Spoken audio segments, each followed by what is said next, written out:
Olá, tudo bem? Eu me chamo Daniela de Paula Gonçalves, eu sou acadêmica do curso de Psicopedagogia Bacharelado pela Uninter e este é o meu último vídeo que trata do meu estágio a respeito da psicopedagogia no ambiente escolar. Hoje eu vou citar alguns exemplos de jogos educativos que podem ser usados como ferramentas psicopedagógicas. Hoje, então, eu vou falar a respeito de alguns exemplos de brincadeiras que podem ser utilizadas pelo psicopedagogo que propiciam aos aprendentes o aprender brincando. Atividades que auxiliam o desenvolvimento da coordenação motora global, coordenação motora fina, percepção corporal e cognitiva, como as atividades de seriação.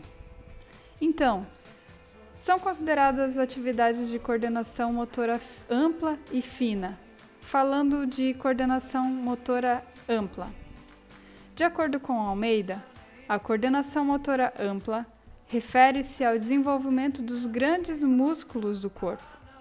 As atividades que envolvem essas etapas dizem respeito ao ritmo, ao desenvolvimento geral da criança, como também às suas percepções, além do desenvolvimento psicomotor. Tais atividades vão apurar os movimentos, tanto dos membros superiores, como braços, mãos, cabeça, como os inferiores, que são as pernas e os pés. Com isso, é construída, a partir da coordenação motora ampla, as brincadeiras, exercícios, danças, etc. Até os 2 anos, geralmente, não se dá lápis e papel, porque o objetivo é desenvolver a coordenação motora ampla para depois inserir os exercícios mais intensos. Agora eu vou citar alguns exemplos de jogos e brincadeiras que auxiliam no desenvolvimento da coordenação motora ampla e fina. São, por exemplo, amarelinha, círculo de bambolês para as crianças passarem pulando, futebol ou outros jogos com bola, brincadeiras de roda, cantada e etc. Também o futebol, basquete ou qualquer outra brincadeira que envolva chutar, correr em várias direções, agarrar ou arremessar são excelentes para o desenvolvimento da coordenação motora ampla. Outra brincadeira é imitar animais. Quando a criança brinca de imitar animais, ela acessa muitas possibilidades corporais, como rolar, pular, engatinhar, etc. E na coordenação motora fina? A coordenação motora fina diz respeito aos trabalhos mais delicados com as mãos e dedos, ou seja, a criança com essa função desenvolvida apresentará uma boa tonicidade muscular. Ela poderá apanhar objetos no chão, objetos delicados sem amassá-los, poderá pintar sem muita força. Segundo Almeida, a coordenação motora fina é quem vai garantir um bom traçado de letra. A escrita da criança dependerá muito do desenvolvimento dessa coordenação motora. Alguns exemplos de jogos que desenvolvem a tal coordenação. Então, o jogo que estimula o movimento da pinça, também as cores, trabalhar força nos dedinhos indicadores e polegar, o abrir e fechar, pregador de roupa, para pegar na cartela com a cor correspondente, a mão dominante, destro ou canhoto, não necessita os 2 lados, apenas a de preferência manual do aluno. Outra brincadeira que pode ser aplicada é a lata com vários furos de cores diferentes para encaixar palitinhos ou canudinhos coloridos. Essa atividade também envolve exercícios de pinça dos dedos indicador e polegar.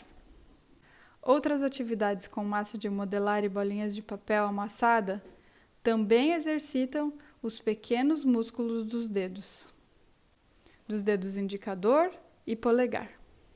Sobre a percepção corporal, concordando com Almeida, quando ele salienta que perceber o próprio corpo depende tanto de fatores sociais e emocionais, ou seja, a imagem corporal, quanto da capacidade do indivíduo de reconhecer as partes que compõem o seu corpo, a sua dimensão, esquema corporal, são fundamentais para desenvolver qualquer brincadeira lúdica.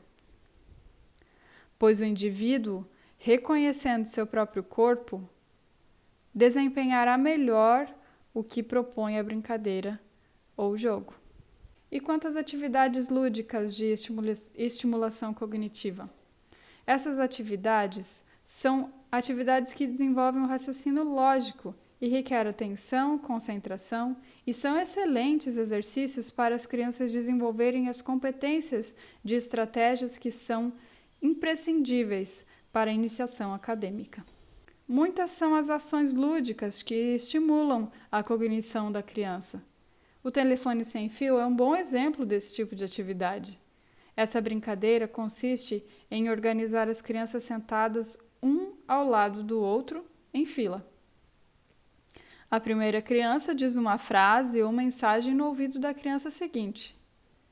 Cada criança, após receber a mensagem ou a frase, fala o mais baixo possível no ouvido da criança seguinte, até chegar à última, que falará em voz alta o que recebeu.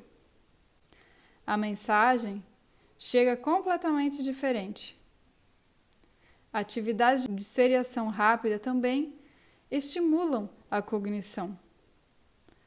O psicopedagogo tem excelentes ferramentas para estimular a cognição da criança com dificuldade de aprendizagem.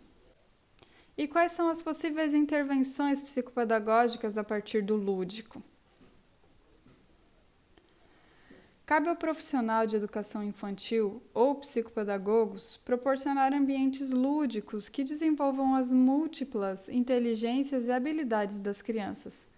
Para isso, nada melhor que os jogos e brincadeiras para que a aprendizagem se dê de forma lúdica.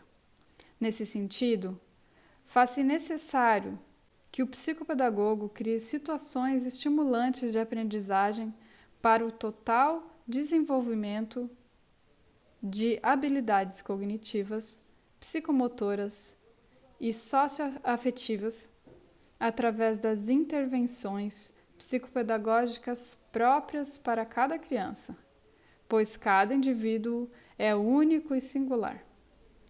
Dessa forma, concordando com o que diz Antunes, duas crianças na mesma idade possuem a janela da mesma inteligência com o mesmo nível de abertura. Isso não significa, entretanto, que sejam iguais. A história genética de cada uma pode fazer com que o efeito de estímulo sobre essa abertura seja maior ou menor, que produza efeitos mais imediatos ou mais lentos. É um erro supor que o estímulo possa fazer a janela abrir-se mais depressa. Por isso, essa abertura precisa ser aproveitada por pais e professores com equilíbrio, serenidade e paciência. O estímulo não atua diretamente sobre a janela, mas, se aplicado adequadamente, desenvolve habilidades e estas, sim, conduzem a aprendizagens significativas.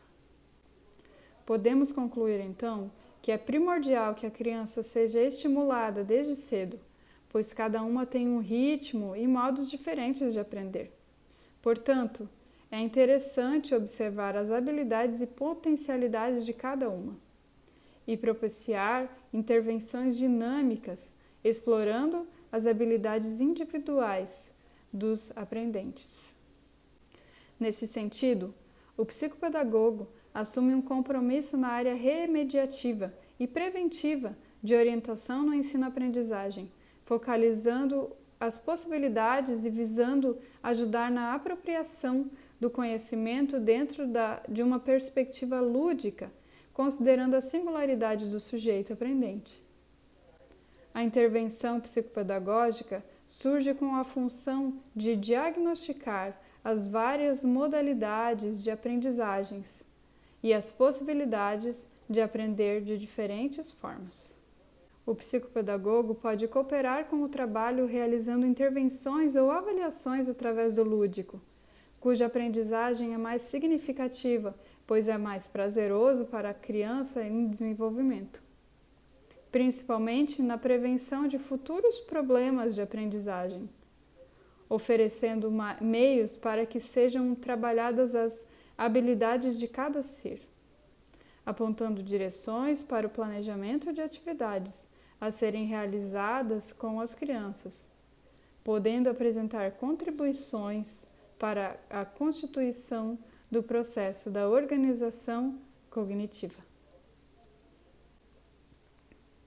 Para Santos, com a utilização do lúdico, o psicopedagogo aplicará metodologias como o brincar, representar teatralmente, produzir textos, contar e recontar histórias, jogos com objetivos que levará o aprendiz a vencer desafios, construir com erros e acertos, onde o psicopedagogo irá realizar intervenções com o mesmo, tendo o propósito de instigar para novas soluções.